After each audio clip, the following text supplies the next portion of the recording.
Welcome to the Weekly Roar, coming live from the Lion's Den, helping new managers become great leaders and awesome bosses. And now, here's your host, Greg Storch. All right. Just going to try and log phone so I can see responses. All right. Hopefully my connection stays good today. It looks strong, but you know, there's I can never guarantee anything. Give me just a second here. I'm gonna see if I can catch this on my phone. All right. No, I can't. All right, there I am. Okay. Hi, Sam. Sam, how am I coming through? All right. All right, let's get started. I see a couple people here, but I'm not seeing a feed, so I don't know who you are other than my wife. I can see you. So anyway, hello everybody. Thank you so much for tuning in today. This is the Weekly Roar.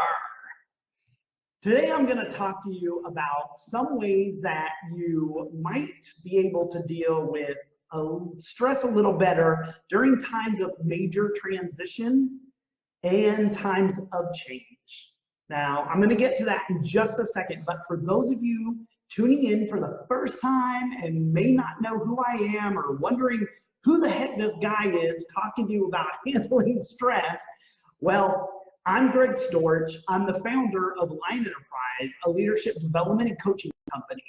I'm also a full-time certified professional coach, and I work with individuals on normally life issues, but specifically I focus on first-time managers who are transitioning from being an employee to being a boss.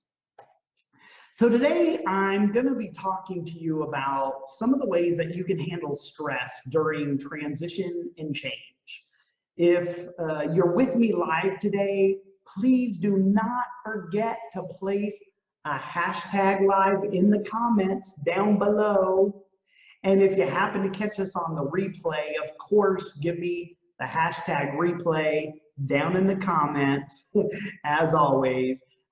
Please show the love here by giving me some shout outs. Give me some likes, some hearts, yellow moons, blue cloak. Wait, hold on, that's my cereal. Okay, you get the idea. Show me some love, people. Hey, while you're here with me, I'd love to see you represent from your city or state, heck, even your country. So take a second right now and just tell me where you are. Where are you at? Put that in the comments down below. I know where a lot of you are already at, but I love to see this map light up when I do this. So thanks, guys. Go ahead and do that right now. And I hope I'm coming through and my video is not catching. So anyway, I also wanted to remind you about my website, www.lion-enterprise.com, where you can get a whole bunch of resources. And I wanted to take a real quick second. Today, you saw me all over social media on LinkedIn and Facebook announcing the start of By Design Learning Institute. And next week, we're kicking off a series of training for people who are growth-minded individuals that either want to get started and change their results, or they're just having trouble restarting their growth journeys. I've teamed with 3 other awesome people to bring you growth-minded, growth-focused leadership development and personal development training and coaching.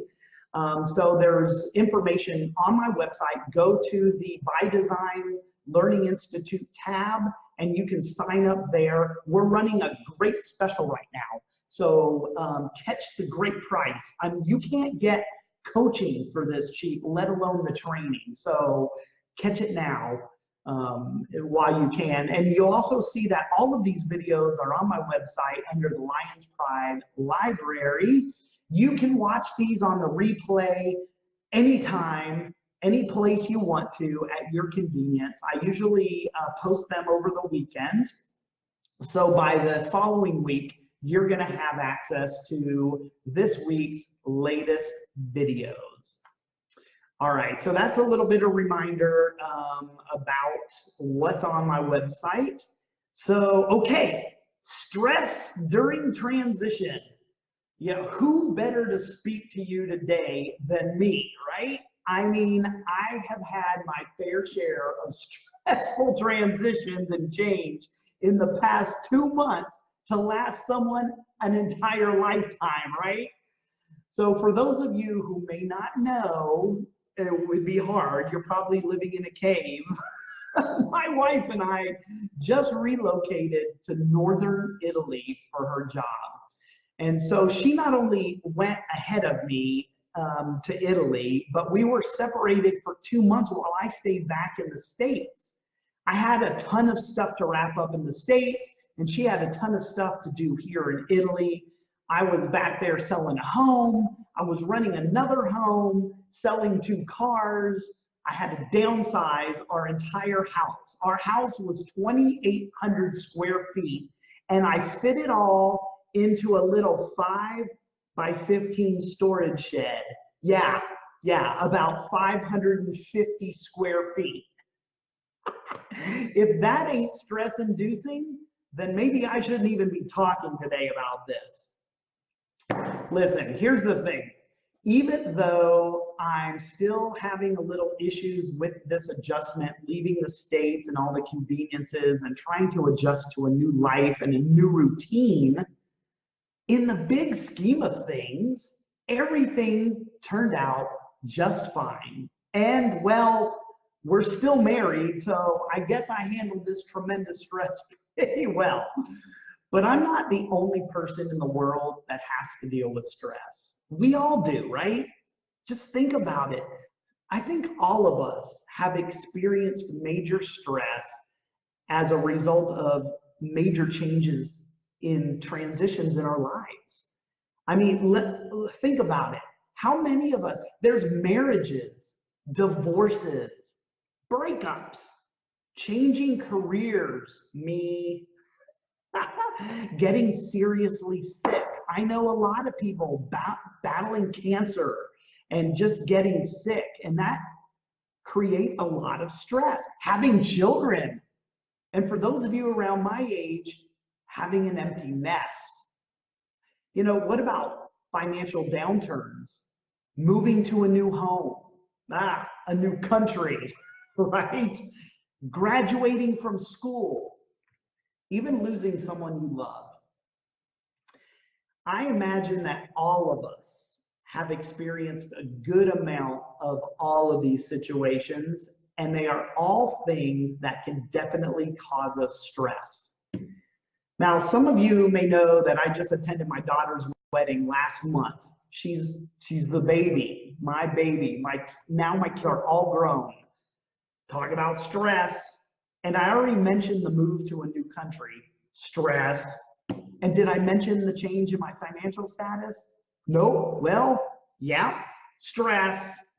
So, hey, let's take a second here, and I'd love to hear from you real quick. Let me know what major transitions you've gone through that has caused you a lot of stress. Just comment down below. Ready? Go!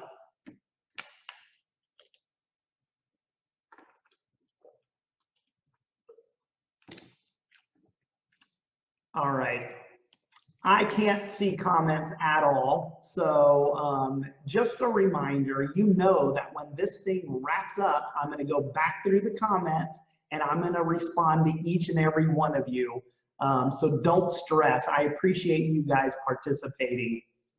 I keep seeing the little circle going and I'm just worried that my video's stalling. So, all right. Okay, awesome. So thanks for sharing your comments with me. For those of you that did and are still sharing your comments, keep going and give me the thumbs up. So how the heck did I manage to keep my sanity and my marriage in one piece after piling on every major transition known to man into the course of a year? Well, Honestly, I'm not really sure how I did it, to be honest with you.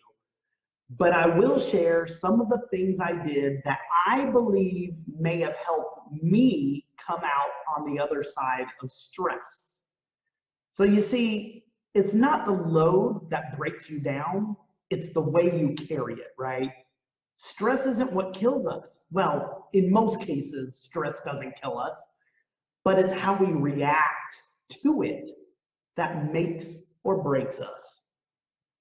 One of the greatest tools we have as superior beings on this planet is our ability to choose, to make a choice. Choose one thought over another thought. And that's a really handy tool to have in the fight with stress. So first and foremost, what I tried to do was I tried to remind myself that I had people around me who loved me and wanted to help Sam and I get through this huge transition, all of the transitions. That's point number one I wanted to share with you.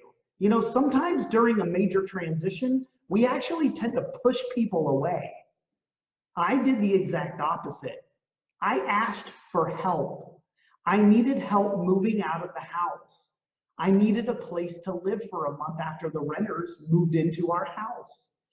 I had to rent a car for half a month, and I really needed a financial break. If you've rented a car before, they're not cheap. Well, I actually have a family member who is a manager at a local car rental dealership, and I asked for help, and he gave me the family and friends discount. I saved a ton of money because all I did was ask. I had family and friends willing to step up and do these things for me. All I had to do was simply ask. So get over yourself and quit worrying about imposing on people or becoming a nuisance. People like to feel needed. And if you just ask them, they're willing to help you. But they can't read your mind. So you gotta ask for help. All right.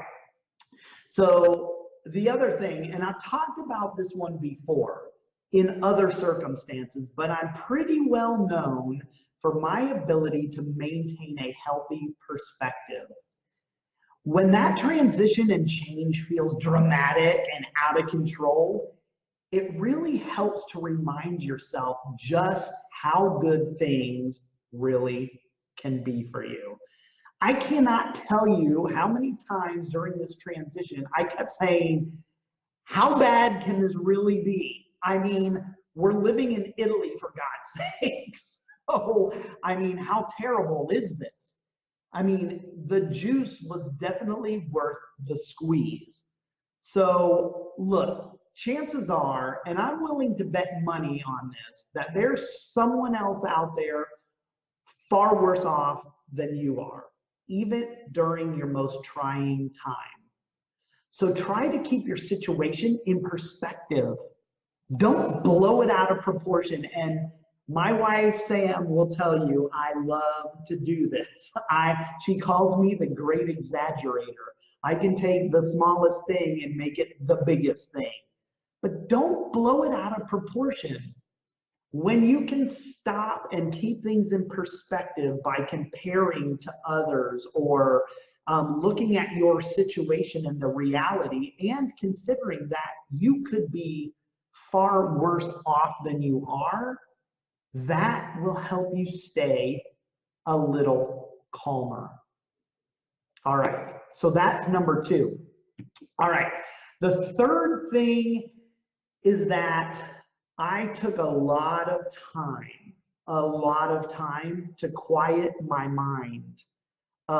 Sometimes our minds can race like a speeding locomotive, so much that we feel like our brains will not shut off, right? Have you ever noticed that? Sometimes I can't even get to sleep because I can't get my brain to shut off or get those voices in my head to be quiet. I'm kidding, I kid.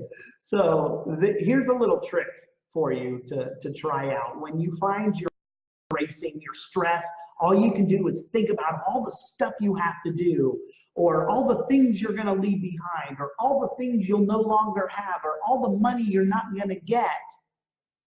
Find time to quiet yourself. Those that have worked with me in the past or have known me for a while, I call this time or this ability, I call it filtering the noise. Filter the noise. Quiet down by closing your eyes in a quiet space. Close your eyes and imagine you're walking down a path through a forest and you come to a fork in the road. One path will go left, the other path will go right. Chaos and turmoil is on your left, and there's a more calm and positive path that goes to the right. Here is where you get to make a choice on which road you're going to walk through. Listen, we have a tendency to get wrapped up in the craziness and our tendency to go where the noise is, go down that path. But if you make a choice to go down the path of calm and clarity, I guarantee you things will work out much better and your stress will start to come down. So make the choice on which path you're going to go down to. This is just a mental exercise. Close your eyes, imagine the path. You're going to go left or you're going to go right. You probably saw that opposite. By believing things are going to work out and by changing your thoughts, and you know I already talked about how the power of positivity and positive thinking can change everything. You can actually control the way you're handling the stress. You can also try meditation. Something along those lines. Listen, bottom line, you have to get out of your own head. Now, I personally started my mornings each morning as the countdown continued to my return to Italy, my reunification with Sam. I would make my morning cup of coffee and I would just sit in the quiet living room for about 10 minutes and I shut my brain off. I didn't do anything. And as my coffee was done, I felt very relaxed and ready to accept the challenges of that day. It really works, I'm telling you, just give it a try. It may sound hokey, you know, crazy, but listen, it really works because a lot of stress is when you can't shut your mind off. And that makes you full of anxiety and makes you stress out. So anyway, the next time you're stressed out, give that a try and see how it works for you. Just give it a try.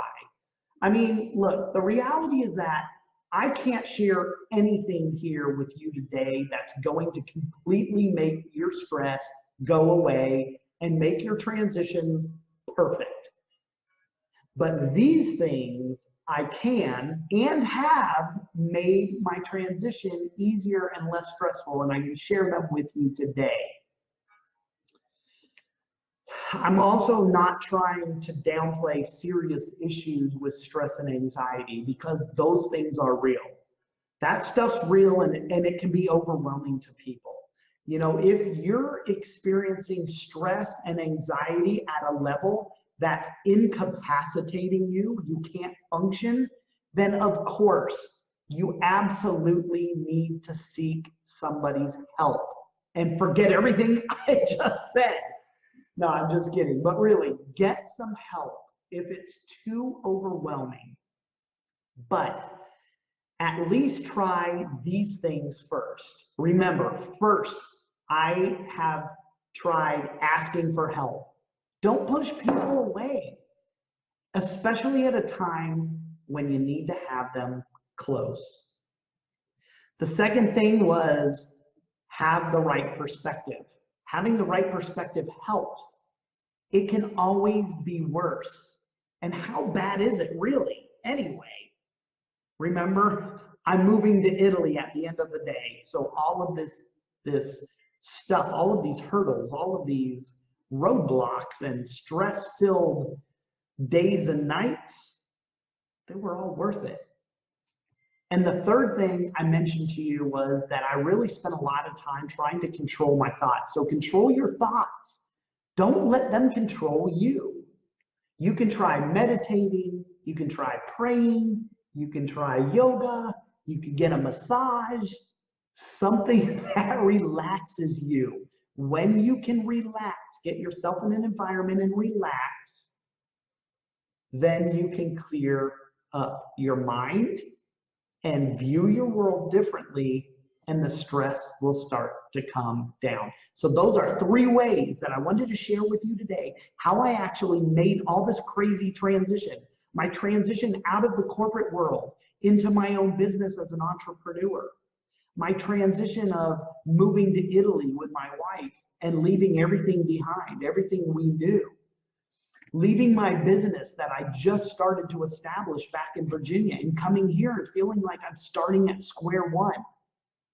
Transitioning into a new income level. Transitioning in my relationships with my children, even with Sam. We're in a foreign country. It's more important now that we're connected and supporting each other than ever before, because it's already hard enough. So those are some things that I've done that have helped me through all of those major transitions. Okay, so as we wrap this up, I'd love to hear about some of the things that you do to help reduce your stress. Okay, go ahead and comment on that. And remember, I'm going to go back and I'm going to respond to every one of you when this live is over. Okay, so go ahead and share with me what you do to relieve your stress or when you're feeling anxiety. What are some of the things you're doing to clear your head? How are you embracing and asking people for help? Are you asking people for help? Go ahead and comment below. I'm going to give you a second to do that. And then I'm going to make the big announcement that I promised I was going to make about the weekly roar. All right. All right, I am going to need to take a little break. You guys keep commenting. All right. I believe either in my Facebook post or in my email, my weekly email, I made an announcement that even though I was talking about stress due to change, I was going to announce a big change today. So how ironic is that? So here it is, folks. Drum roll. The Weekly Roar is moving to Wednesdays. Yes, I'm leaving Fridays and I'm going to Hump Day. That's right. I'm moving to Wednesdays, and I'll be moving backwards a few days, so midweek. But wait, there's more. I'm gonna actually start at 11 a.m. Eastern Standard Time now instead of noon. I know you all got into a routine and a pattern. I'm sorry if it disrupts life. If it's stressing you out, go clear your mind. Go get a massage. It's gonna be okay, I promise. But I hope, I just wanted to remain consistent with engaging you on a weekly basis. And the shift, I wouldn't do this willy-nilly. This shift is really necessary in order to do that, in order to stay out in front of you and be consistent with you each week. So I hope you'll understand, and I hope you'll continue to join me here each week. So what's going to happen is we're going to skip next week. Okay, so we'll have next week off so I can get us on track. And then that following week, I'll return with the Weekly Roar on Wednesday, August 22nd at 11 a.m. Eastern Standard Time. So don't worry, I'm going to post all this information on social media as a reminder to you so you remember. And again, as always, I just wanted to thank everyone. Thank you so much for joining me again today for the Weekly Roar. I hope you have a great weekend. Remember, be powerful, but stay poised just like a lion. I hope you have a great week ahead. Enjoy next week, free from Greg, and I'll catch you the following week at our new time on our new day. Ciao. Thanks for watching the Weekly Roar live event at lionenterprise.com. If you enjoyed this video, please tell others to join us each week here in the Lion's Den. Thanks again, and see you next week.